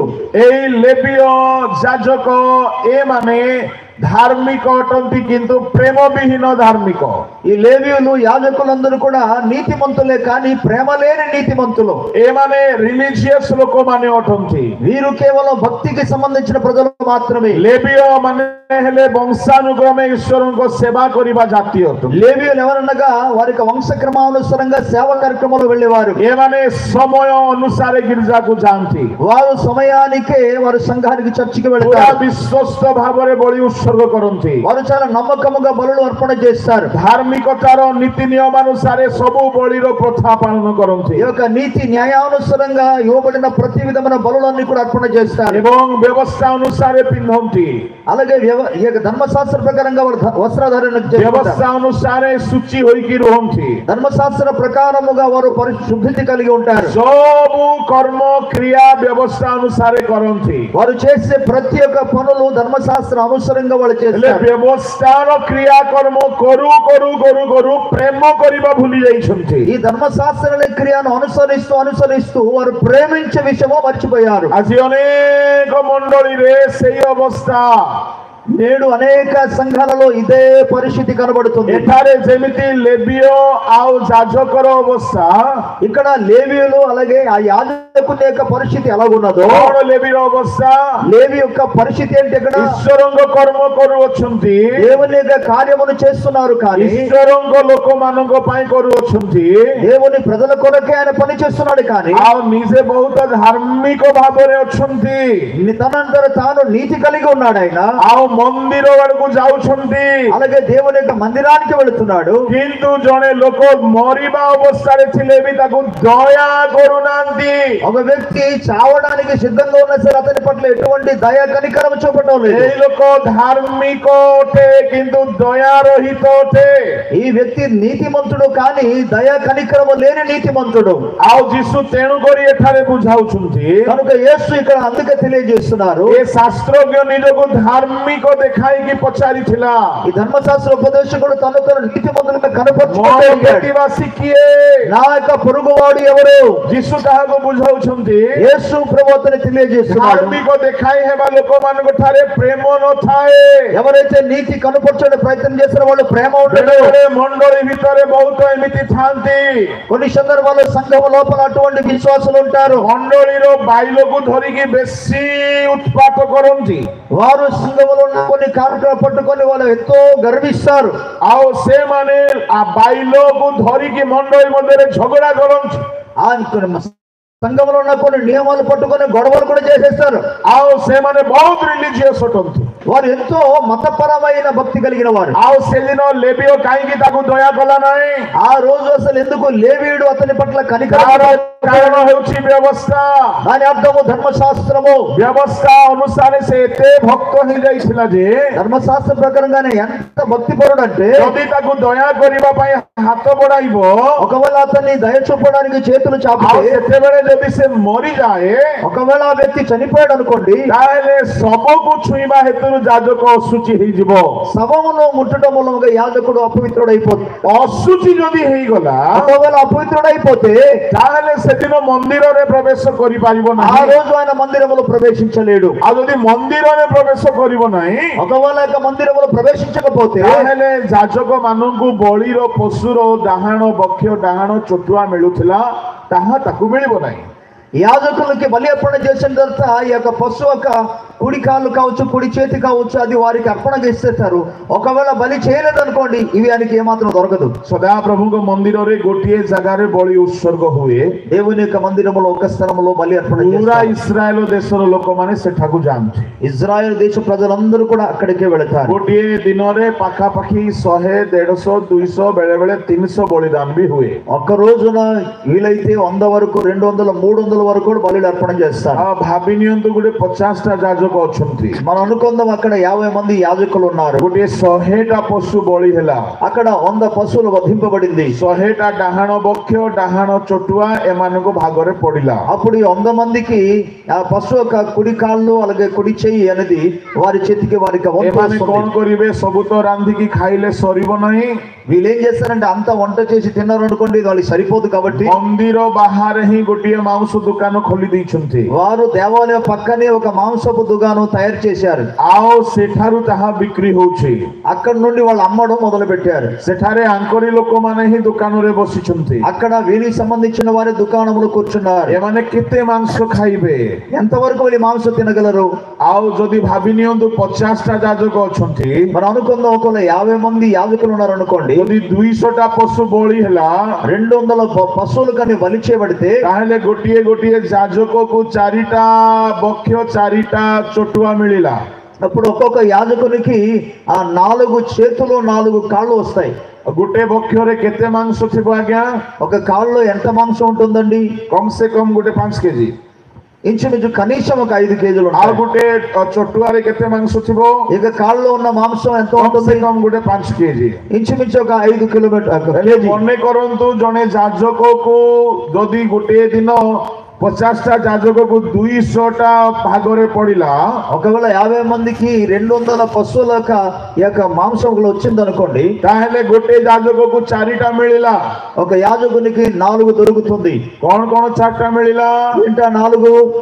4ଟା ବକ୍ଷ 4ଟା ଗୋଡ, ఈ యొక్క 4 కాళ్ళు అలాగే 4 చేతులు केते केजी हला ఎన్ని కేజీలు అయిందండి? 40 केजी मांस 40 కేజీల మాంసం అండి. सुखेकी खाइबे ना कंचा खाइबे ना झोल करिबे ना पोड़ेकी खाइबे कौन करिबे एणु से माने कौन करूथिले दुकान खोली दउथिले అవన్నీ కూడా మీరు ఏమాత్రం కూడా భుజించలేదు, తినలేదు కాబట్టి తిన్న సరే మిగులుతుంది కాబట్టి అది ఆరబెట్టి కావచ్చు, లేకపోతే వంట చేసాను కావచ్చు, ఇవన్నీ చేసిన మిగిలిపోతుంది కాబట్టి వాళ్ళు అమ్మడం మొదలు పెట్టారు. ଭଲ ମାଂସ ଗୋଟେ କେଜି କେତେ ଦାମ ହବ? చాలా చక్కగా ఉన్న మంచిగా ఉన్న 1 కేజీ మాంసం ఎంత అవుతుంది? ମନେ କରନ୍ତୁ ଆପଣ ଶସ୍ତାରେ ଯଦି କରିବେ 200 ଟଙ୍କା ରଖନ୍ତୁ. ఒకవేళ మనం చాలా తక్కువ రేటు అనుకుందాం, కేజీ 200. 200 into 40 କେତେ ହେଲା? ఇప్పుడు 200 into 40 ఎంత? 8000 ଦିନକୁ ଦରମା. అంటే రోజుకి 8,000 రూపాయలు. 8000 ଦିନକୁ ହେଲେ ମାସକୁ କେତେ ହେଲା? రోజుకి 8,000 అయితే నెలకు ఎంత అవుతుంది? 2,40,000 ସେ ଯୁଗର ପାଷ୍ଟର ମାନଙ୍କୁ ମିଳୁଥିଲା. ఆ రోజుల్లో ఉన్న పాస్టర్లకి 2,40,000 రూపాయలు అండి నెలకు దొరికే. ଏମିତି କାମରେ ସେ ଯିବ ନା ଜଣେ ମରିବା ଲୋକକୁ ଯାଇକି ସେ ପାଣି ଦେବ? కాబట్టి ఇటువంటి లాభదాయకమైన పనికి వెళ్తారా, లేకపోతే చనిపోతున్న ఒక వ్యక్తిని నేను ముడతారా? ଆଜିକାଲି ମଧ୍ୟ ବହୁତ ସେମିତି ପ୍ରଭୁଙ୍କ ଲୋକମାନେ ଅଛନ୍ତି. నేటి రోజుల్లో కూడా అటువంటి అనేక మంది సేవకులు ఉన్నారు. ଦେଖି ଦେଖି ଦେଖି ଘରକୁ ଯାଆନ୍ତି, ସବୁ ଘରକୁ ଯାଆନ୍ତି ନାହିଁ. ఇక ఊర్లో ఉన్న ప్రతి ఇంటికి వారు వెళ్ళారు. చూసి చూసి ఏ ఇంటికి వెళ్తే మనకు బాగా వస్తుందో ఆ ఇంటికి వెళ్తారు. ଯୋଉ ଘରକୁ ଗଲେ ଦାନା ପାଣି ଭଲ ଥିବ ସେଠାକୁ ଯାଆନ୍ତି. ఏ ఇంటికి వెళ్తే అయితే మనకు బాగా చూస్తారు, భోజనాన్ని పెడతారు, కానుకలు ఇస్తారు, ఆ ఇంటికి వెళ్తారు. ଆଉ କିନ୍ତୁ ଭଲ ପ୍ରଚାର କରିବେ, కానీ మంచిగానే ప్రసంగిస్తారు. ଭଲ ରେଭରେଣ୍ଡ ସବୁ ଡିଗ୍ରୀ ସବୁ ଥିବ, వాళ్ళ దగ్గర రెవరెండ్ రకరకాల డిగ్రీలు కూడా ఉంటాయి. ଆଉ ବାଇବଲକୁ ଭଲ ଜାଣିଥିବେ, అంతమందిగా బైబిల్ బాగా ఎరిగిన వారే କିନ୍ତୁ ଗରିବ ଦୁଃଖୀ ଦିନାରୀ ଅଭାବଗ୍ରସ୍ତ ଲୋକମାନଙ୍କ ପ୍ରତି ଦୟା ନାହିଁ. కానీ ఈ యొక్క బీద స్థితిలో, దీనహీన స్థితిలో, అలాగే పేదరి స్థితిలో ఉన్న వారి పట్ల ఎటువంటి దయ కనికరం వీరికి ఉండదు. ଏଇ ଯାଜକର ସେଇ ସମସ୍ୟା. ఈ యాజకునికి ఉన్న సమస్య అదే. యాజକ ପାପୀ ଲୋକ ନୁହେଁ, నిజానికి యాజకుడు ఒక పాపి కాదు, ବହୁତ ରିଲିଜିୟସ୍ ଲୋକ ଅଟେ. ఆయన మతపరమైన భక్తిపరుడు. ఆయన ଆପଣଙ୍କୁ ମୁଁ ପଚାରିବା ପାଇଁ ଚାହେଁ, నేను మీకు ఒక ప్రశ్న అడుగుచున్నాను. ଯଦ୍ୟପି ସେ ରିଲିଜିୟସ୍ ଅଟେ, ఒకవేళ ఆయన భక్తిపరుడు అయినప్పటికీ, ଯଦ୍ୟପి ସେ ଧାର୍ମିକ ଦେଖାଇ ହଉଛି, ఆయన తన నీతిని కనపరిచినప్పటికీ, ସେ ଯେହେତୁ ପ୍ରତିବାସୀକୁ ଦୟା କରୁନାହିଁ, కానీ పొరుగు వాడిని దయ చూపించడం లేదు, ସେ ଅନନ୍ତ ଜୀବନ ପାଇବ କି? ఆయన నిత్య జీవం పొందగలడా? ప్రభుଙ୍କ ଲୋକମାନେ ପାଇପାରିବ ନାହିଁ. దేవుని ప్రజలారా, ఆయన నిత్య జీవం పొందలేడు. ଏଣୁ ମିନିଷ୍ଟ୍ରି ବହୁତ ଇନକମ୍ କରିବା ପାଇଁ ରାସ୍ତା ହେଇପାରେ, పరిచర్య మనం సంపాదించడానికి ఒక కార్యం పని కావచ్చు, କିନ୍ତୁ ଅନନ୍ତ ଜୀବନ ପାଇବା ପାଇଁ ହେଲେ ଯୀଶୁଙ୍କ ପରି ପ୍ରେମ କରିବାକୁ ପଡିବ. కానీ నిత్య జీవం పొందుకోవాలంటే యేసు వలె ప్రేమించబద్దులుగా ఉన్నాము. ଆଜିକାଲି ପ୍ରେମ ଦେଖାଯାଉ ନାହିଁ. నేటి రోజుల్లో ప్రేమ కనబడటం లేదు. ప్రభుଙ୍କ ଲୋକମାନଙ୍କ ଭିତରେ ପ୍ରେମ ନାହିଁ. దేవుని ప్రజల మధ్యలో ప్రేమ లేదు. ଖାଲି ଡ୍ୟୁଟି ଚାଲିଛି, కేవలం వారు పని మాత్రం చేస్తున్నారు. ଧନ ଉପାର୍ଜନର ବିଜନେସ୍ ଚାଲିଛି. వారు ధనాన్ని సంపాదించిన వ్యాపారం జరుగుతుంది. ଏଣୁ ଯୀଶୁ କହିଲେ, అందుకే యేసు అన్నారు, କିଏ ତୁମର ପ୍ରତିବାସୀ ବୋଲି ଭାବୁଛ? నీ పొరుగు వాడు ఎవరు అనుకుంటున్నావయ్యా? ప్రభుଙ୍କ ଲୋକମାନେ, దేవుని ప్రజలారా, ମୁଁ ଆପଣମାନଙ୍କୁ କହିବା ପାଇଁ ଚାହୁଁଛି, నేను మీతో ఒక విషయం చెప్పబోతున్నాను. ଏଠାରେ ସେ ଲେବୀୟ ଲୋକ ମଧ୍ୟ ସେମିତି କଲା. ఇక్కడ లేవీయుడు కూడా అదే పని చేశాడు. ଏମାନଙ୍କୁ ଆଉ କିଛି କିଛି ମିଳେ, వీరికి కూడా మరికొన్ని విషయాలు జరుగుతున్నాయి. ଏମାନେ ବହୁତ ଲାଭ ପାଆନ୍ତି. వీరు కూడా గొప్ప లాభాన్ని పొందుకునేవారు. ଏଣୁ ଆଜିକାଲି ମିନିଷ୍ଟ୍ରି ଏମାନଙ୍କ ପରି ହେଇଯାଇଛି. కాబట్టి నేటి రోజుల్లో పరిచర్య ఈ వీరి వారు మారిపోయింది. ଲାଭ ନାହିଁ ତ ସେବା ନାହିଁ. లాభం లేకపోతే సేవే లేదు. ప్రభుଙ୍କ ଦାସ ମାନେ ଡିମାଣ୍ଡ କଲେଣି ଗୋଟେ ଗୋଟେ ପ୍ରଚାର ପାଇଁ. ఒక ప్రసంగం చేయడానికి నాకు ఇంత డబ్బులు కావాలని దేవుని సేవకులు తయారైపోయారు. ଦରମା ପାଇଁ ବି ଡିମାଣ୍ଡ ଚାଲିଛି. వారు ఒక జీతం కోసం కూడా వారు డిమాండ్ చేయడం మొదలు ମୁଁ పెట్టారు. ଆପଣଙ୍କୁ କହିବା ପାଇଁ ଚାହେଁ, నేను మీకు ఏం చెప్పబోతున్నానంటే, ଦରମା ବନ୍ଦ ହେଇଗଲା ପରେ ବି ଯଦି କେହି ସେବା ଜାରି ରଖିବ, జీతం ఆగిపోయినా సరే ఎవరైతే సేవను కొనసాగిస్తారో ତାହେଲେ ସେ ପ୍ରକୃତରେ ଈଶ୍ୱରଙ୍କୁ ପ୍ରେମ କରେ. వాడు నిజంగా దేవుని ప్రేమిస్తున్నాడని అర్థం. ଆଜିକାଲି ଦରମା କମ ହେଉ ସଂସ୍ଥା ଛାଡି ଦଉଛନ୍ତି. నేటి రోజుల్లో జీతం తక్కువైతే ఆ సంస్థను వదిలేస్తున్నారు. ତାମାନେ ଖାଲି ଡ୍ୟୁଟି ଚାଲିଛି. దాని అర్థం కేవలం వారు పని మాత్రం చేసుకుంటున్నారు. ప్రభుଙ୍କ ଲୋକମାନେ ସାବଧାନ ହେଉ. దేవుని ప్రజలారా, మనం చాలా జాగ్రత్త పడాలి. ଏ ଲେବୀୟ ଯାଜକ କେବଳ ଈଶ୍ୱରଙ୍କ କର୍ମ କରୁଥିଲେ, ଅନ୍ତରରେ ପ୍ରେମ ନାହିଁ। ఈ లేవీయుడు యాజకుడు కేవలం దేవుని యొక్క పని మాత్రం చేస్తున్నారు, కానీ వారి అంతరంగంలో దేవుని ప్రేమ లేదు. ଦେଖୁଛନ୍ତି ଜଣେ ମରିବା ଅବସ୍ଥାରେ ଅଛି, ఒక వ్యక్తి ఏమో చావ సిద్ధము ఉన్నాడు, చూస్తున్నారు, ତାହାକୁ ଦୟା କରୁନାହାନ୍ତି। కానీ అతని పట్ల ఎటువంటి దయా కనికరం ମୋର చూపట్లేదు. ପ୍ରଶ୍ନ, ଏମାନେ କଣ ପାଇଁ ମନ୍ଦିରକୁ ଯାଉଥିଲେ? నా ప్రశ్న ఏంటంటే వాళ్ళు దేనికోసం దేవుని మందిరానికి వెళ్ళేవారు? ମନ୍ଦିରରେ ଯାହା ବି ସେବା କରାଯାଏ, దేవుని మందిరములో ఏ సేవ అయితే జరుగుతుందో, ପାପରେ ମରିବା, ନରକରେ ମରିବାକୁ ଯାଉଥିବା ଲୋକମାନଙ୍କୁ ରକ୍ଷା କରିବା ପାଇଁ ସେବା। యాక్చువల్లీ ఎందుకు సేవ చేయాలంటే పాపములో చనిపోయి నరకానికి వెళుతున్న వారిని రక్షించడానికి వెళ్ళడమే సేవ. ତେବେ ନରକରୁ ଅନନ୍ତ ମୃତ୍ୟୁରୁ ରକ୍ଷା କରିବାର ସେବା କରିବାକୁ ଯାଉଥିବା ଲୋକ ରାସ୍ତାରେ ମରିବା ଲୋକକୁ ଦୟା କରୁନାହିଁ, ମାନେ କେମିତି ପ୍ରକାର ସେବା ଏଇଟା? ఈ నరకానికి వెళుతున్న వ్యక్తిని మనం రక్షించడానికి వెళుతున్న ఈ వ్యక్తి ఇప్పుడు చావు సిద్ధమైన వ్యక్తిని ప్రేమించలేకపోతున్నాడు. ఇది ఎటువంటి సేవ ఇది? ପ୍ରଭୁଙ୍କ ଲୋକମାନେ ସେବାର କାହିଁକି ସେଠାରେ ତ୍ରୁଟି ଦେଖାଗଲା, ମାନେ దేవుని ప్రజలారా ఎందుకు ఆ సేవలో కొన్ని పొరపాట్లు కనబడిందంటే, ଏ ବି ମରିବାକୁ ଯାଉଛି, ଆଉ ଦୁନିଆର ଲୋକମାନେ ବି ମରିବାକୁ ଯାଉଛନ୍ତି। ఆయన చావడానికి వెళుతున్నాడు, అలాగే లోకంలో ఉన్న వారు కూడా చావడానికి సిద్ధంగా ఉన్నారు. ସମାଗମ ତମ୍ବୁରେ ଯୋଉମାନେ ଆସୁଛନ୍ତି, ପାପର ବେତନ ମୃତ୍ୟୁ, ସେ ଦଣ୍ଡ ନ ପାଇକି ବଞ୍ଚିବା ପାଇଁ ଏମାନଙ୍କ ଦ୍ୱାରା ସେମାନେ ଜୀବନ ପାଉଛନ୍ତି। ప్రత్యక్ష గుడారములో సేవ చేసినప్పుడు పాపమునకు వచ్చే జీతం మరణము కనుక వారికి మరణము కాకున్నట్లుగా వారి పక్షము గల్లి వీరు పరిచయం చేస్తున్నారు. ଏଠାରେ ବି ତ ଜଣେ ମରିବା ଅବସ୍ଥାରେ ଅଛି, అయితే ఇక్కడ కూడా ఒక వ్యక్తి చావడానికి సిద్ధంగా ఉన్నాడు. ଏଠିକାର ଲୋକଙ୍କୁ କାହିଁକି ବେଶୀ ଦୟା? అక్కడ ఉన్న వాళ్ళకి మాత్రం ఎందుకు ఎక్కువ దయ చూపడం? ସେଠି ଦୟା ଦେଖାଇଲେ ମାଲ ମିଳିବ, అక్కడ దయ చూపిస్తే వీరికి కొంత లాభం దొరుకుతుంది. ଏଠି ଦୟା ଦେଖାଇଲେ ଅଶୁଚି ହେଇଯାଇ ପାରନ୍ତି। ఇక్కడ దయ చూపించడం కూడా అపవిత్రులు అయిపోతారు. ଏଣୁ ଯୀଶୁ କହିଲେ, ହେ ଶାସ୍ତ୍ରଜ୍ଞ, అందుకే ప్రభు అన్నారు, ఓ ధర్మశాస్త్ర ఉపదేశకుడా, ତୁମେ ଏହି ପ୍ରକାର ଅଟ। మీరు అలాగునే ఉన్నారు. ତାପରେ କଣ ହେଲା ଘଟଣାରେ? దాని తర్వాత ఏమి జరిగిందంటే, ଜଣେ ସମୀରଣୀୟ ଲୋକ ଆସିଲା, ఒక సమరయుడు ఆ మార్గంలో వచ్చాడు. ଆଉ ସମୀରଣୀୟ ଲୋକ ଆସିକି ଦୟାରେ ବିଗଳିତ ହେଲା। ఆ సమరయుడు వచ్చి చావు సిద్ధంగా ఉన్న వ్యక్తి పట్ల చూసి ఆయన కనికరముతో కదిలిపోయాడు. ସେ ସମୀରଣୀୟ ତାହାର ପାଖକୁ ଗଲା। ఆ సమరయుడు తన దగ్గరికి వెళ్ళాడు. ସମୀରଣୀୟ ତାର କ୍ଷତ ସବୁ ତୈଳରେ ଦ୍ରାକ୍ଷାରସରେ ବାନ୍ଧି ଦେଲା। యాక సమరయుడు తన యొక్క ఆ గాయములన్నీ కూడా ఆయన కడిగి వేసి తను తీసుకెళ్లి నూనెతో ఆయన గాయములు కట్టాడు. ଦେଖନ୍ତୁ, ପ୍ରତିବାସୀକୁ ପ୍ରେମ ବୋଲି କହିଲେ କଣ ଦେଖନ୍ତୁ, దయచేసి గమనించండి, పొరుగు వాడిని ప్రేమించడం మనకి ఏంటో శ్రద్ధగా వినండి. ପ୍ରେମରେ କଣ କଣ ଥାଏ? ప్రేమలో అసలు ఏమేమి ఇమిడి ఉన్నది? ପ୍ରଥମରେ ସେ ତାହାକୁ ଦେଖି ଦୟାରେ ବିଗଳିତ ହେଲା। మొదటిది, ఆయన చూసి అతని పట్ల దయ కనికరమును ଏ చూపాడు. ଯାଜକ ଆଉ ଲେବୀର ହୃଦୟରେ ଦୟା ନାହିଁ। కానీ లేవి హృదయంలో ఎటువంటి దయ కనికరము లేదు. ଏଠାରେ ପ୍ରତିବାସୀକୁ ପ୍ରେମ କଣ ଯୀଶୁ ବୁଝାଉଛନ୍ତି? పొరుగు వాడిని ప్రేమించే మనకి ఏంటో యేసు ప్రభు తెలియజేస్తున్నాడు. ପ୍ରଭୁଙ୍କ ଲୋକମାନେ ଧ୍ୟାନ ଦିଅନ୍ତୁ। ప్రియ దేవుని ప్రజలారా శ్రద్ధగా వినండి. ଏଠାରେ ପ୍ରେମର କେତୋଟି ଡେଫିନେସନ ମୁଁ ଆପଣଙ୍କୁ କହୁଅଛି। ఇక్కడ ప్రేమకున్న కొన్ని పర్యాయ పదాలను కూడా మీకు ଯଦି తెలియజేస్తున్నాను. ଆପଣ କହୁଛନ୍ତି ମୁଁ ବହୁତ ପ୍ରେମ କରେ, నేను చాలా ప్రేమిస్తున్నాను ఒకరు మీరంటే, I love you କହିବା ପ୍ରେମ ନୁହେଁ, ఐ లవ్ యు అని చెప్పడం ప్రేమ కాదు. ତାହା ଏକ ଧାଡି ଅଟେ। అది కేవలం ఒక లైన్ మాత్రమే. ପ୍ରେମରେ କଣ ରହିବା କଥା? ప్రేమలో ఏముండాలంటే, ଆତ୍ମତୁଲ୍ୟ ପ୍ରେମ କଣ ଅଟେ? అది తన్ను తాను ప్రేమించినట్టుగా ప్రేమించాలంటే, ଆପଣ ଜଣକୁ ଦେଖିବେ, మీరు ఒక వ్యక్తిని చూసి ଯଦି ସେ ଅସହାୟ ଅବସ୍ଥାରେ ଅଛି, సహాయం లేని స్థితిలో ఉంటే, ସେ ଖ୍ରୀଷ୍ଟିଆନ ହେଉ କି ଅଣ ଖ୍ରୀଷ୍ଟିଆନ ବିଜାତି, ఆయన క్రైస్తవుడు కావచ్చు, క్రైస్తవేతరుడు కావచ్చు, ସେ ଜାଗାରେ ଜାତି ଧର୍ମ କୂଳ ଦେଖାଯିବ ନାହିଁ। అక్కడ జాతి మతం భేదం ఏమాత్రం ఉండకూడదు. ଏଠାରେ ତାହାକୁ ଦେଖାଯାଇ ନାହିଁ। ఇవన్నీ కూడా ఈయన జీవితంలో కనబడలేదు. ଏଠାରେ ଜଣେ ସମୀରଣୀୟ ଲୋକ, కానీ ఇక్కడ ఉన్న ఒక సమరయుడు ఒక వ్యక్తి, ଜଣେ ଇସ୍ରାଏଲୀୟ ଲୋକକୁ ଦୟା କରୁଅଛି। ఒక ఇశ్రాయేలు వానికి ఆయన దయ చూపిస్తున్నాడు. ପ୍ରଭୁଙ୍କ ଲୋକମାନେ, ମୁଁ ଟିକେ ସମୀରଣୀୟ କଥା ଟିକେ କହିବି, ప్రియులారా, ఈ సమరయుల గురించి మీకు చెప్పాలనుకుంటున్నా. ଟିକେ ଏଟାକୁ ପୋଜରେ ରଖିବି। ପ୍ରତିବାସୀର ପ୍ରେମର ଡେଫିନେସନ କଣ?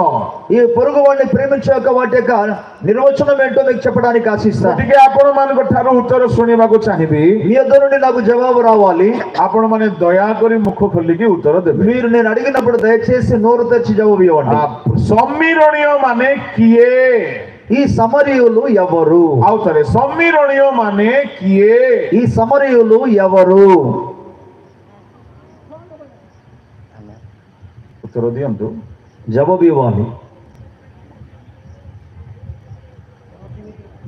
बेदी गोटे उत्तर आसला हाँ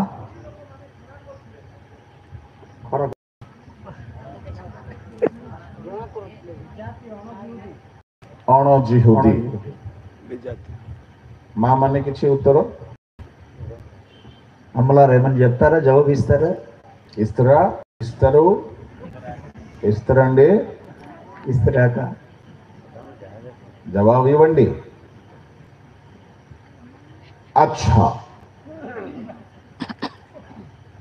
এই সমীরণীয় মানে অণজিহুদী ବୋଲି ମୁଁ ବି ଭାବୁଥିଲି ଆପଣ ମାନେ ବି ଭାବୁଛନ୍ତି ఈ సమరయులు వీరు యూద వేతారులు అనగా యూదులు కాని వారని నేను అనుకునేవాడిని మీరు కూడా అలాగే అనుకుంటున్నారు ସମୀରଣୀୟ ମାନେ ଅଣଜିହୁଦୀ ନୁହନ୍ତି ଜିହୁଦୀ ଅଟନ୍ତି ఈ సమరయులు వారు యూదులు కాని వారు కాదు వారు యూదులే କିନ୍ତୁ ତାହା କହିବା ଆଗରୁ ଆପଣ ମାନଙ୍କୁ ମୁଁ ଆଉ ଗୋଟେ କଥା ପଢେଇ ଦେବି ତାପରେ ଟିକେ ଆପଣ ଘାଣ୍ଟି ହୁଅନ୍ତୁ ତାପରେ ମୁଁ କହିବି దాన్ని చెప్పక మునుపు ఒక లేఖనాన్ని మీ ముందు చదివిస్తాను దాని గురించి మీరు ఆలోచన చేయండి ସେଇ ଲୁକ 17 ଅଧ୍ୟାୟରେ లూకాసు వార్త 17వ అధ్యాయంలో ଆଉ ଯୀଶୁ ଜଣେ ସମୀରଣୀୟ ଲୋକ କଥା କହିଲେ యేసు ప్రభు ఒక సమరయుని గురించి తెలియజేశాడు ଆଉ ପଢନ୍ତୁ ତାହାର 16 17 18 16 ଉବୁଡ ହୋଇ ତାହାଙ୍କର ଧନ୍ୟବାଦ କରିବାକୁ ଲାଗିଲା ସେ ଜଣେ ସମୀରଣୀୟ ଲୋକ ସେ ଜଣେ ସମୀରଣୀୟ ଲୋକ ସେଥିରେ ଯୀଶୁ ଉତ୍ତର ଦେଲେ 10 ଜଣ କଣ ସୂଚୀ ହେଲେ ନାହିଁ ତେବେ ଆଉ 9 ଜଣ କାହାନ୍ତି ଈଶ୍ୱରଙ୍କୁ ଗୌରବ ଦେବା ନିମନ୍ତେ ଏହି ବିଜାତି ଲୋକଟି ଛଡା କଣ ଆଉ କେହି ବାହୁଡି ଆସିନାହିଁ ଯୀଶୁ ସମୀରଣୀୟକୁ ଏଠାରେ କଣ ବୋଲି କହିଲେ యేసు ప్రభు ఎక్కడున్న సమరయ వ్యక్తిని ఏమన్నారు ବିଜାତି ର ସ୍ୱଜାତି అన్యుడు అన్నాడా స్వజనుడు అన్నాడా ଯୀଶୁ ଏଠାରେ ସମୀରଣୀୟକୁ ବିଜାତି ବୋଲି କହିଲେ ఇక్కడ ఉన్న సమరయుడిని యేసు ప్రభు ఒక అన్యుడు అనే పదం వాడాడు ପ୍ରଭୁଙ୍କ ଲୋକମାନେ କିନ୍ତୁ ଆଉ ଗୋଟିଏ ଜାଗାରେ ଯଦି ଆମେ ଦେଖିବା అయితే దేవుని బిడ్డలారా మరో స్థలాన్ని మనం చూస్తే ଏହି କଥାର ଭାବ ବି ଠିକ ଅଟେ ఇక్కడ చెప్పబడిన మాట కూడా నిజమే ସେମାନଙ୍କୁ ବିଜାତି ପରି ଗଣା ଯାଉଥିଲା వారు అన్యుల వలె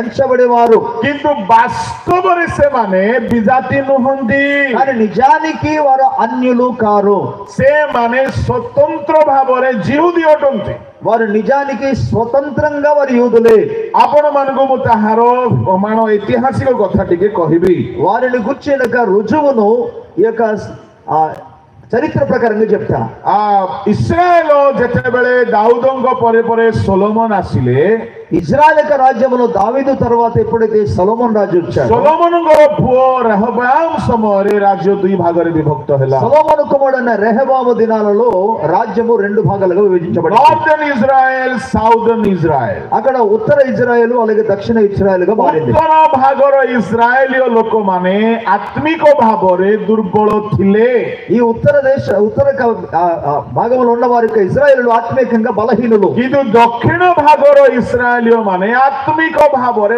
ଭାରି ଷ୍ଟ୍ରଙ୍ଗ ଥିଲେ అయితే దక్షిణ భాగంలో ఉన్న ఇజ్రాయెల్ ప్రజలు ఆధ్యాత్మికంగా చాలా బలంగా ఉండేవారు ଆଉ ଦକ୍ଷିଣ ଇସ୍ରାଏଲରେ ଜେରୁସାଲମ ଜିହୁଦା ପ୍ରଦେଶ ଇତ୍ୟାଦି ଅବସ୍ଥିତ ଅଟେ ఈ దక్షిణ భాగంలోనే యెరూషలేము కావచ్చు యూదా ప్రదేశం కాదు ఇవన్నీ కూడా ఉన్నాయి ଆମ ଓଡ଼ିଶା କଥାକୁ ଯଦି ଆମେ ଟିକେ ଦେଖିବା ఒకవేళ ఒడిశాల గురించి మనం ఆలోచన చేస్తే ଓଡ଼ିଶାରେ ସାରା ଓଡ଼ିଶାରେ ଈଶ୍ୱରଙ୍କ ଲୋକମାନେ ଅଛନ୍ତି ఈ ఒడిశా ప్రాంతం అంతా కూడా దేవుని ప్రజలు ఉన్నారు କିନ୍ତୁ ଦକ୍ଷିଣ ଓଡ଼ିଶାର ଖ୍ରୀଷ୍ଟ ବିଶ୍ୱାସୀ ଆଉ ଉତ୍ତର ଓଡ଼ିଶାର ଖ୍ରୀଷ୍ଟ ବିଶ୍ୱାସୀ ମଧ୍ୟରେ ପାର୍ଥକ୍ୟ ଅଛି అయితే ఈ దక్షిణ భాగంలో అలాగే ఉత్తర భాగంలో ఉన్న విశ్వాసాలలో చాలా వ్యత్యాసాలు ఉన్నాయి ଆଉ ଯଦି ଭାରତକୁ ବି ଯଦି ଆମେ ଦେଖିବା అలాగే మన భారతదేశాన్ని గురించి కూడా మనం చూస్తే ଏତେ ବିଶ୍ୱସ୍ତରୀୟ ଅର୍ଗାନାଇଜେସନ ଗୁଡାକ ସବୁ ଦକ୍ଷିଣ ଭାରତରୁ ବାହାରିଛି ఎక్కువ పెద్ద పెద్ద సంస్థలన్నీ కూడా దక్షిణ భారతదేశం నుండి ప్రారంభమైంది ଉତ୍ତର ଭାରତରେ ସେପରି ନାହିଁ ఉత్తర భారతదేశంలో అటువంటి సేవ పరిచర్య କଣ କେଜାଣି ଈଶ୍ୱରଙ୍କର ଅଲୌକିକ ଯୋଜନା ବୋଧେ ସବୁବେଳେ ଦକ୍ଷିଣ ଭାଗରେ ହିଁ ବିଶେଷ ଆଶୀର୍ବାଦ ଦେଖାଯାଇଛି మరి దేవుని యొక్క సంకల్పం ఏంటో మనకు తెలియదు కానీ ఎక్కువ శాతం మనకు దక్షిణ భారతదేశం నుండి దేవుని సేవ మనం చూడలేము ଇସ୍ରାଏଲ ଦେଶରେ ମଧ୍ୟ ଉତ୍ତର ଭାଗର ଜିହୁଦୀ ମାନେ ଏତେ ନିଷ୍ଠାବାନ ନୈଷ୍ଠିକ ଧର୍ମପରାୟଣ ଲୋକମାନେ ନଥିଲେ కాబట్టి ఉత్తర ప్రాంతంలో ఉన్న ఇజ్రాయెల్ దేశంలో దైవికంగా నీతి కలిగి ఎక్కువ భక్తి కలిగి జీవించిన వాడు చాలా తక్కువ. ಇದು ದಕ್ಷಿಣ ಭಾಗದ ಜಿಹುದಿ ಮಾನೆ ಭಾರಿ ಸ್ಟ್ರಾಂಗ್ ಜಿಹುದಿ. అయితే దక్షిణ భాగంలో ఉన్న ఇశ్రాయేలులు యూదులు చాలా భక్తి కలిగి జీవించేవారు. కాలక్రమే క్రీస్తు పూర్వ 600 ବେଳକୁ అయితే క్రీస్తు పూర్వం 600 సంవత్సరంలో ଆଉ କଣ ହେଲା କି ଦୁଇ ପ୍ରକାରର ସମ୍ରାଟ ମାନେ ఇస్రాయేల్ దేశకు ଦୁଇ ପଟରୁ ఆక్రమణ కଲେ. అయితే రెండు ప్రక్కన ఉన్నాక రాజులందరూ కూడా సామ్రాజ్యము ఇజ్రాయెల్ దేశం యొక్క రెండు భాగాలలో వారు ఆక్రమించడం మొదలుపెట్టారు. ఇతిహాసରେ ବି ଲେଖାଯାଏ, వంశావళిରେ ବି ଲେଖାଯାଏ. అది ఈ యొక్క చరిత్రలో రాయబడింది, అలాగే ఈ యొక్క దినవృత్తాంత గ్రంథాలు కూడా రాయబడింది. ଆଉ ଯେତେବେଳେ ଜିହୁଦା ପ୍ରଦେଶ ଆଉ ଦକ୍ଷିଣ ଇସ୍ରାଏଲକୁ ବାବିଲୋନର ରାଜା ନବୁକଦ୍ନେସର ଆସିକି ଅଧିକାର କଲା.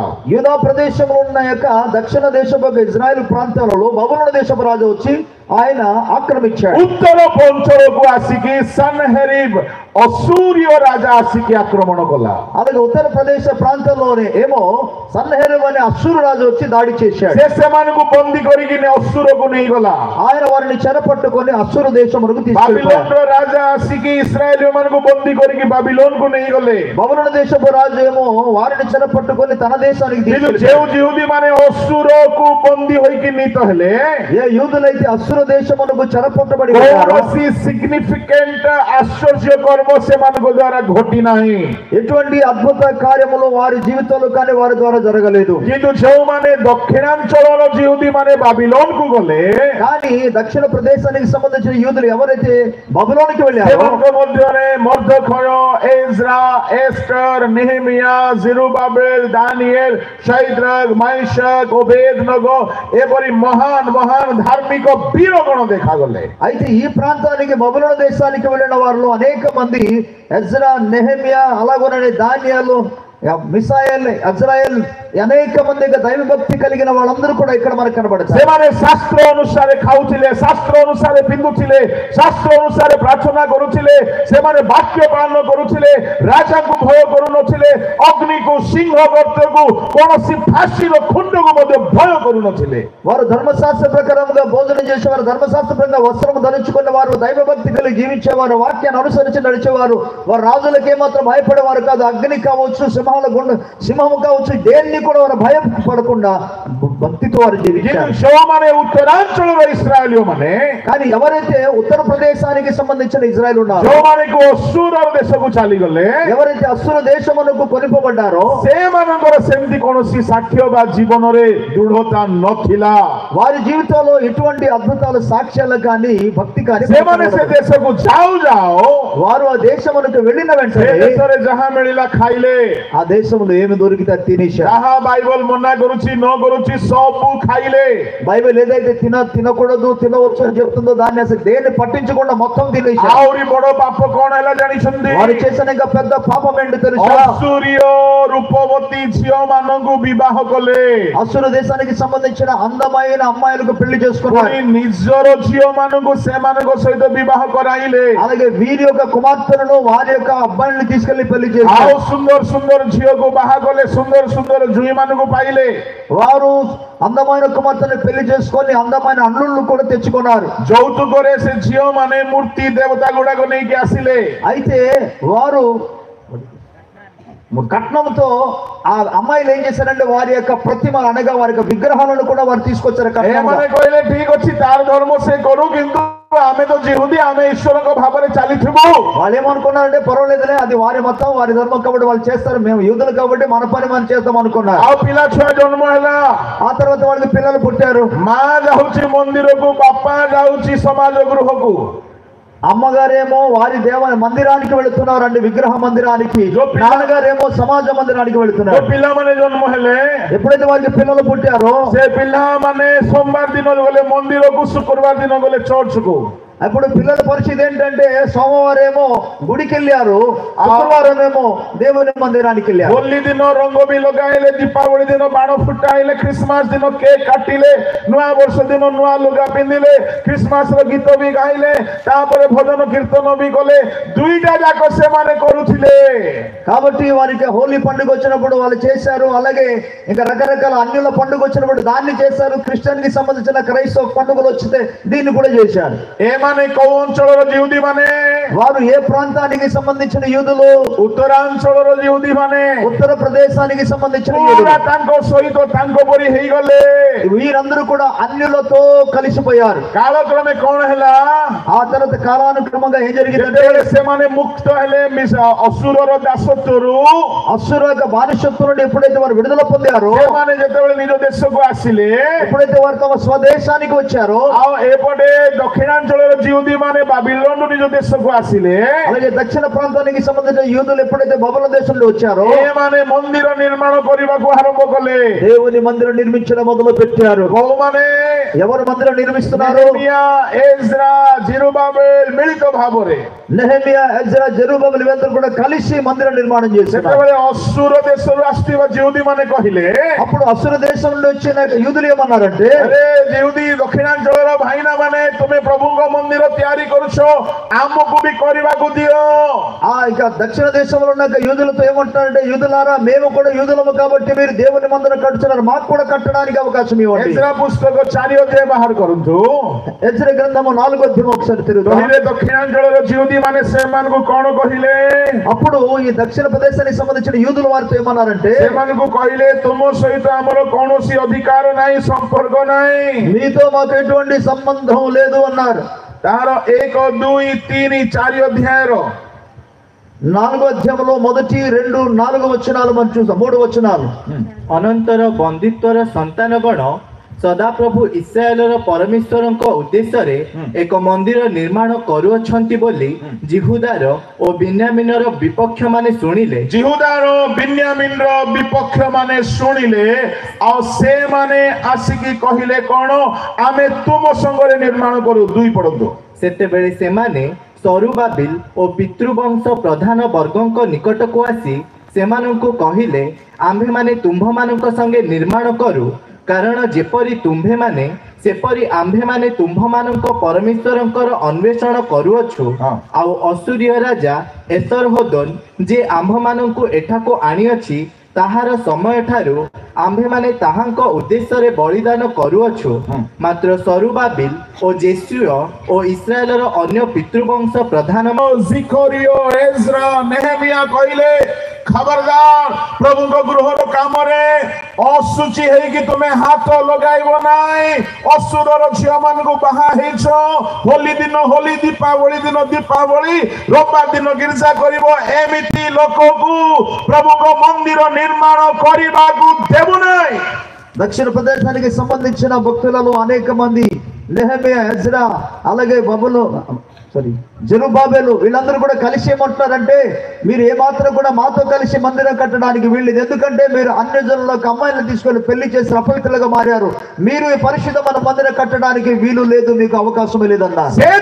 झगड़ा आरंभ है ఆ రోజు నుండి అండి తగాదాలు మొదలు పెట్టి एमिति झगड़ा बढ़ी गला जे ఎంతగా తగాదాలు పెరిగిందంటే से माने को आ देश रे रहिबा को देले नाही मन వారిని ఏమాత్రం ఆ దేశంలోనే ఉండనివ్వలేదు. से दिन ठारू उत्तरांचल जिहुदी माने अलगा रहिले ఆ రోజు నుండి ఉత్తరప్రదేశానికి సంబంధించిన యూదులు భిన్నంగా ఉన్నారు. सहित आंकर संपर्क आ रहिला नाही ఇక వారితో వీరికి ఎటువంటి సంబంధమే లేదు. आ से माने जेहेतु असुररु आसी अछंती ఎందుకనగా వారు అశ్షూరు దేశం నుండి వచ్చారు. समरियार राजा से मानकर नेता थिले సమరయ దేశపు రాజు వారి మీద నాయకుడిగా ఉన్నారు. एनो करी से माने समीरणीय नाम रे ख्यात हेले అందుకే వారు సమరయులు అనే పేరు పెట్టబడ్డారు. किंतु से मानकर उत्पत्ति कोन अटे నిజానికి వాళ్ళు ఏ వంశానికి చెందిన వారు? जिहुदी యూదులు. చూడండి, వినండి. उत्तरांचल जिहुदी मानकु दक्षिणांचल जिहुदी विजाति परि व्यवहार कले కాబట్టి ఉత్తరప్రదేశానికి సంబంధించిన యూదులకు దక్షిణ ప్రాంతంలో ఉన్న యూదులు వారికి అన్యులుగా ఎంచుతున్నారు. प्रभु का नाम धन्यवाद ప్రభు నామానికి మహిమ కలుగునుగా. आज एठारे केते लोक दक्षिणांचल जिहुदी परि अछ स्ट्रांग केते लोक उत्तरांचल जिहुदी परि अछ కాబట్టి ఈ రోజు ఇక్కడ కూడి వచ్చిన వారిలో ఎంతమంది ఇజ్రాయెలులో ఉన్నాక ఉత్తర దేశానికి సంబంధించిన యూదుల వాళ్ళు ఉన్నారు, ఎంతమంది దైవికంగా భక్తి కలిగి శ్రమగా నిలిచుండి యూదా దేశం యొక్క దక్షిణ ప్రాంతానికి సంబంధించిన వారుగా ఉన్నారు. बाण फुटू नांती तो रंग लेपी हो नांती तो కలర్ మీద ఏమాత్రం పోసుకోరు కదా, హోలీ పండుగ ఏమి చేయరు కదా.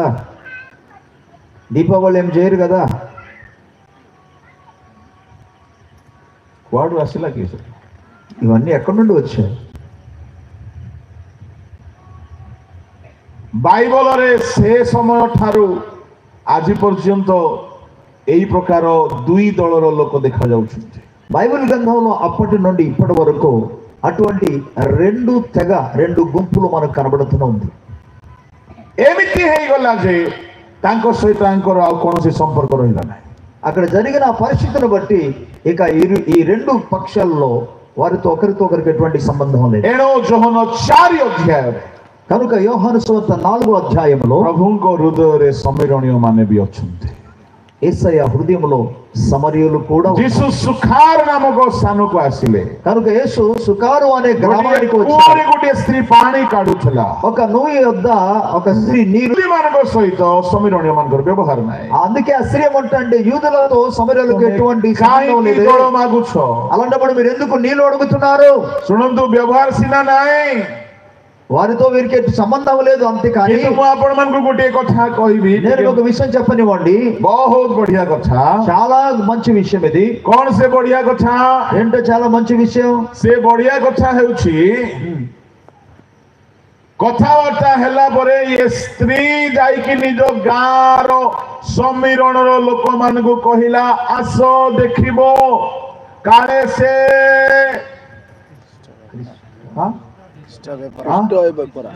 କଣ ହେବେ ପରା? ଖ୍ରୀଷ୍ଟ ହେବେ ପରା। ଯଦି ସେମାନେ ଅଣଜିହୁଦୀ ହେଇଥାନ୍ତେ ଖ୍ରୀଷ୍ଟଙ୍କ ଅପେକ୍ଷାରେ ଥାନ୍ତେ କି?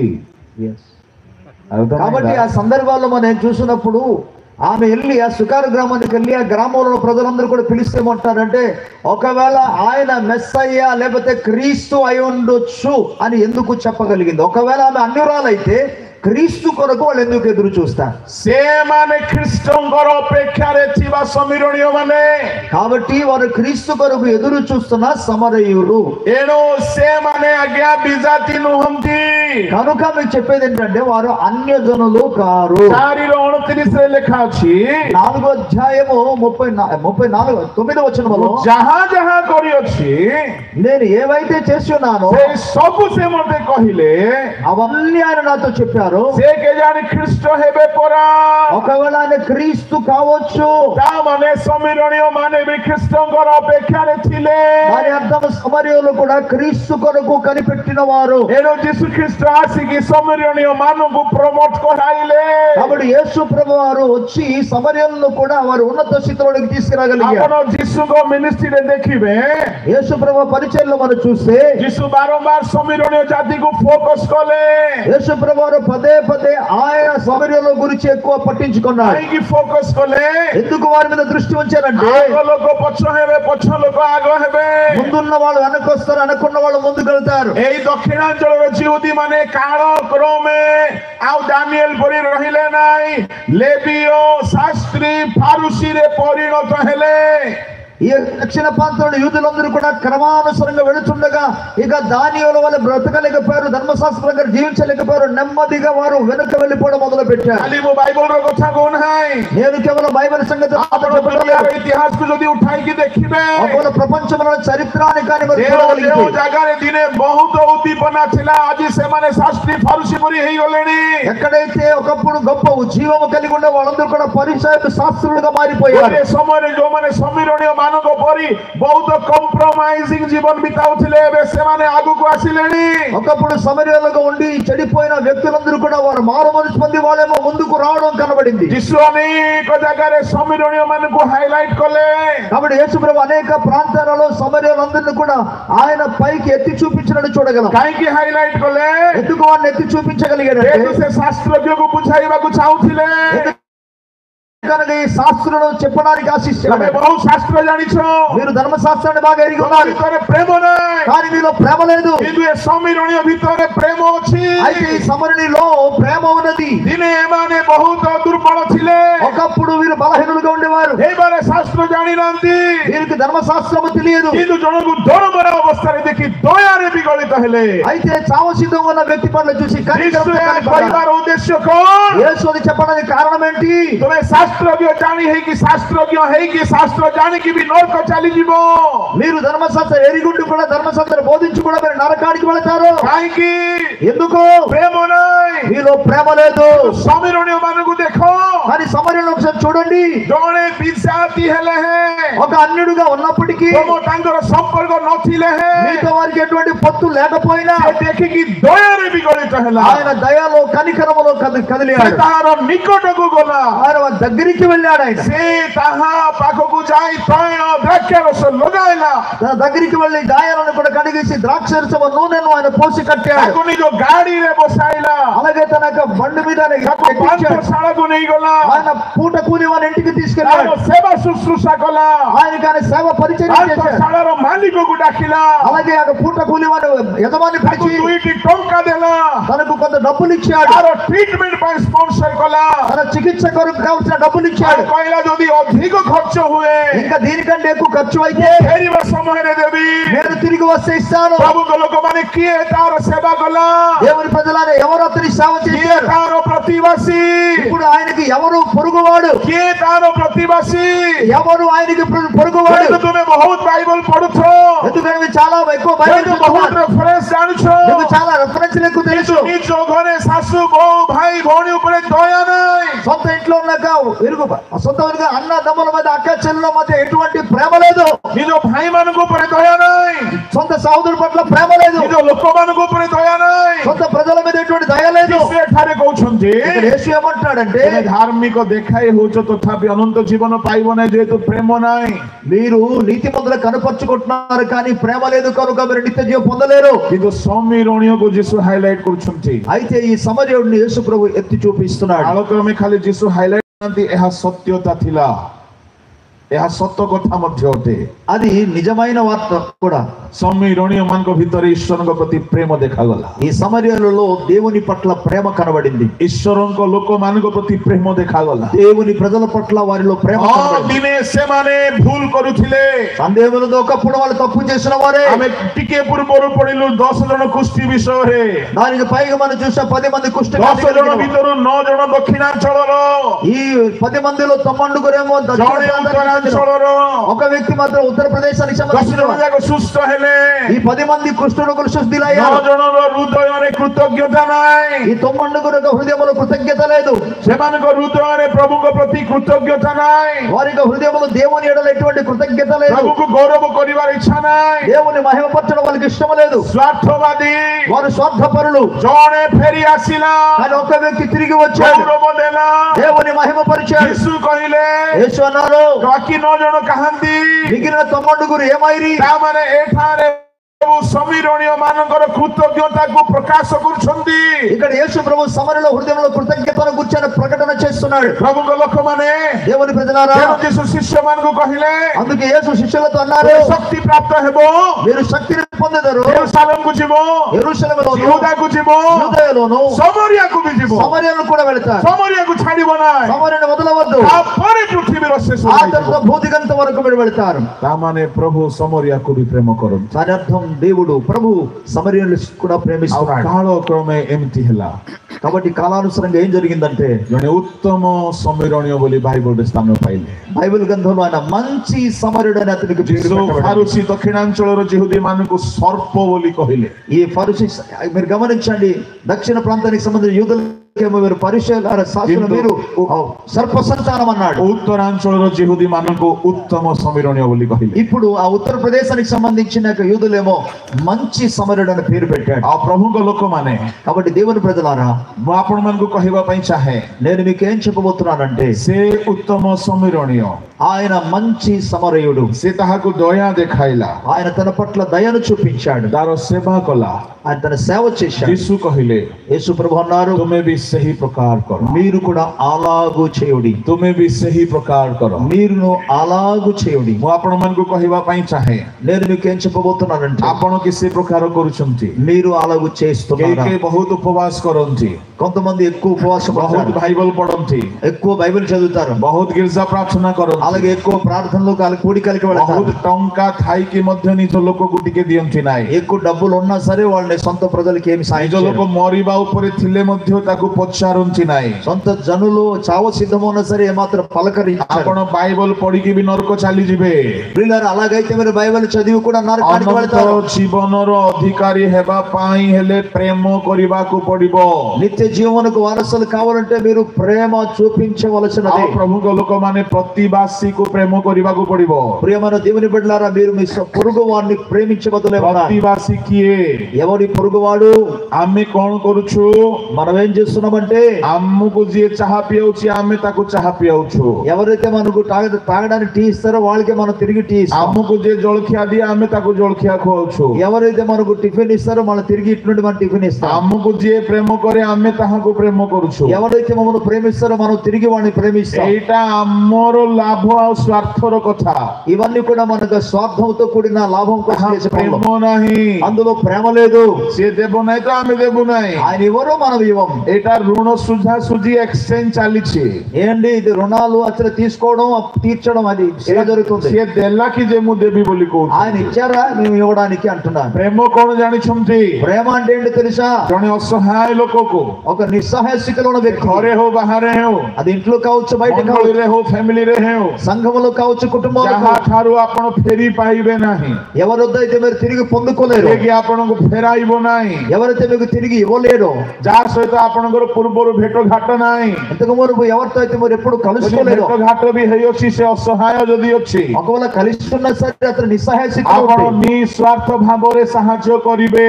మీరు స్వార్థ రహితులుగా ఆ వ్యక్తికి సహాయం చేయాలి. ମନେ ରଖିବେ, କଲା ପରେ జ్ఞాపకం చేసుకోండి, ఒకవేళ సహాయం చేస్తే ଆପଣ ଦୟା କଲେ, మీరు దయ చూపితే, କିନ୍ତୁ ଗୋଟିଏ ବିଷୟ ମନେ ରଖିବେ, కానీ ఒక విషయం జ్ఞాపకం చేసుకోండి, ଦୟା କଲା ପରେ ସେ ଦୟାର କଥା କେଉଁଠି ବି କହିବେ ନାହିଁ। ఒక్కసారి మీరు దయ చూపించిన తర్వాత దానిని గురించి ఎవరితో చెప్పవద్దు. ଯଦି ଆପଣ କହିଦେଲେ ఒకవేళ మీరు చెప్పేసారు అనుకోండి, ଆପଣଙ୍କର ସେ କର୍ମ ବେକାର ହେଇଯିବ। మీరు చేసిన ఆ క్రియ అంతా కూడా నిష్ఫలం అయిపోతుంది.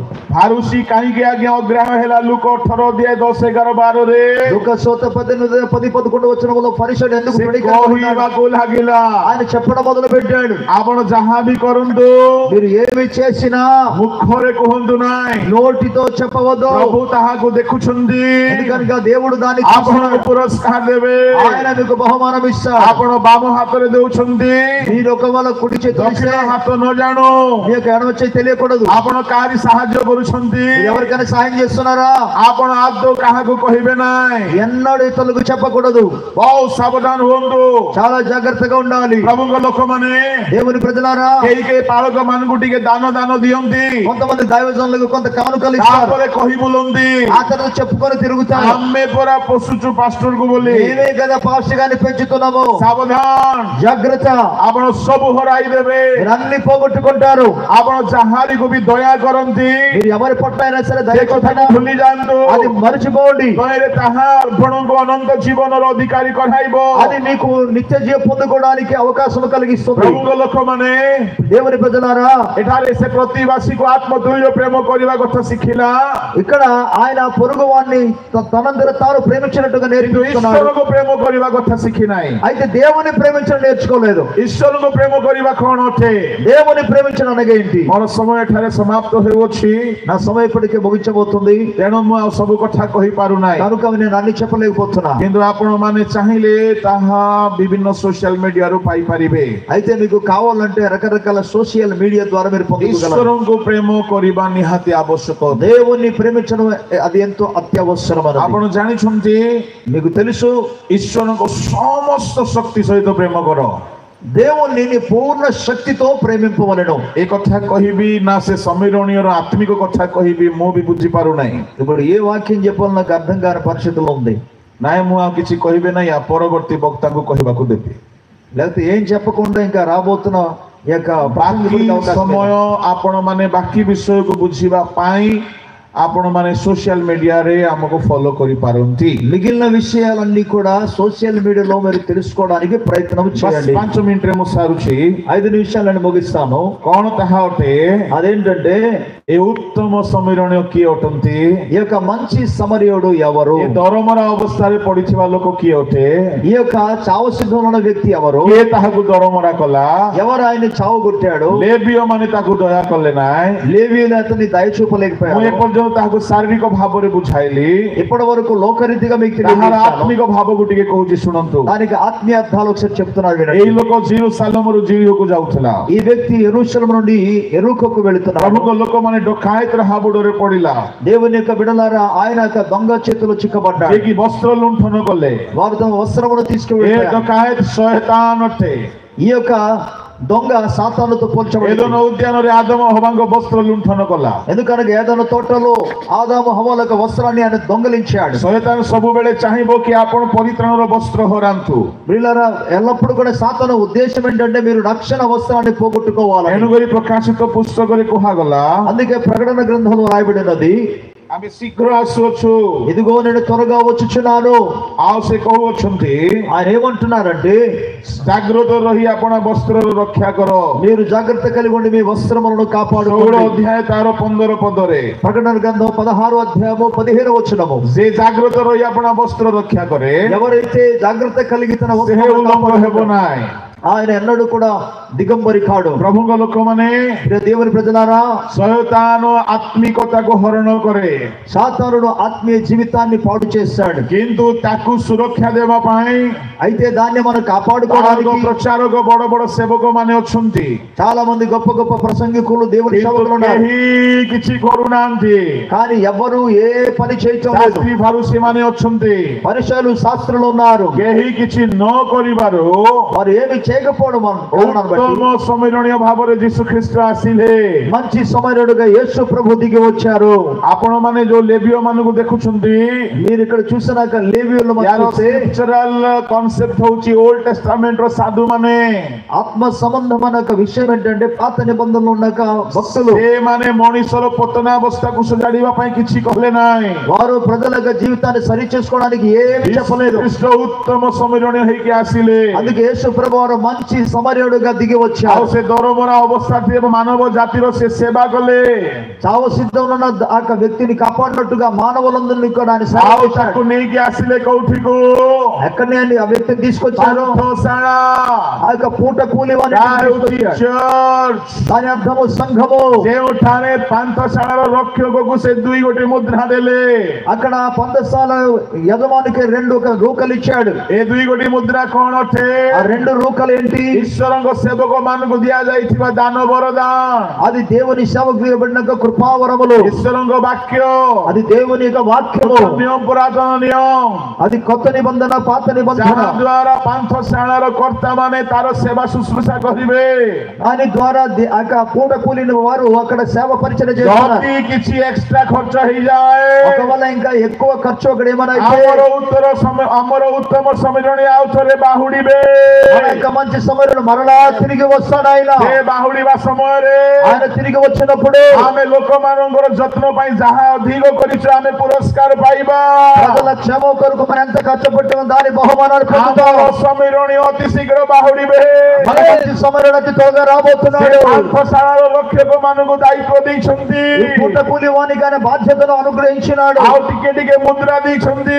అలాగే కొన్ని వరములను అనుగ్రహించాడు. ଯଦି ଅଧିକ ଖର୍ଚ୍ଚ ହେଇଯାଏ, ఎక్కువ ఖర్చు అయితే ଫେରିବା ସମୟରେ ପୁରସ୍କାର ଦେବେ। తిరిగి వచ్చినప్పుడు ఆయన బహుమానం ఇస్తాడు. ହାଲେଲୁୟା। ହାଲେଲୁୟା। ତେଣୁ ପ୍ରଭୁଙ୍କ ଲୋକମାନେ ସେବା କଲା ବେଳେ ଖର୍ଚ୍ଚର ଚିନ୍ତା କରନ୍ତୁ ନାହିଁ। కాబట్టి దేవుని ప్రజలారా, సేవ చేసినప్పుడు ఖర్చు గురించి ఆలోచించవద్దు. ପରିଶ୍ରମ ବେଶୀ ହଉଛି ବୋଲେ ହଉ పురస్కారం ଦେବା ପାଇଁ ସେ ଆସୁଛନ୍ତି। ప్రయాస ఎక్కువ ఉద్దేశం కలిగే బహుమానం ఇవ్వడానికి వస్తున్నాడు ఆయన. ସେ ଜାଣିଛନ୍ତି ଏମାନେ ଅଧିକ ଖର୍ଚ୍ଚ କରିବେ। వారు ఎక్కువ ఖర్చు పెడతారని ఆయనకు తెలుసు. ଗତ 14 ବର୍ଷରୁ ମୁଁ ସଭା ମାନଙ୍କରେ ସେବା କରି ଆସୁଛି, କିନ୍ତୁ ଏଇ ଯୋଉ 2-3 ବର୍ଷ ହେଲା గత 14 సంవత్సరం నుండి పెద్ద పెద్ద కూడికల్లో పరిచయం చేస్తూ వచ్చారు. కానీ ఈ గత 2-3 సంవత్సరాల్లో ବିଲକୁଲ ବିଶ୍ରାମ ମିଳୁନାହିଁ। ఏ మాత్రం కూడా నాకు విశ్రాంతి లేదు. ପରଦିନ ହାତୀଗଡ଼ରେ ଥିଲି, మొన్న ఏమో ହାତୀଗଡ଼ అని ప్రాంతంలో ఉన్నాను. ଶନିବାର ଦିନ ହାତୀଗଡ଼ରେ, శనివారం ହାତୀଗଡ଼, ରବିବାର ସକାଳେ ଟାଟାରେ, ఆదివారం ఉదయం టాటాలో, ସନ୍ଧ୍ୟାରେ ଭୁବନେଶ୍ୱରରେ ମିଟିଂ, సాయంకాలం భువనేశ్వర్లో, ରାତିରେ ପାରଳାଖେମୁଣ୍ଡି, రాత్రి ఏమో పరళాఖండి, ଆଜି ପାରଳାଖେମୁଣ୍ଡି, ఈ రోజు పరళాఖండి, କାଲିକି ଲକ୍ଷ୍ମୀପୁର, రేపు లక్ష్మీపూర్లో, ପରଦିନକୁ ଭବାନୀପାଟଣା ఎల్లుండి భవానీపట్నంలో ଚାଲିଛୁ। ఇలా జరుగుతుంది. ଜାଣିଛନ୍ତି କ'ଣ?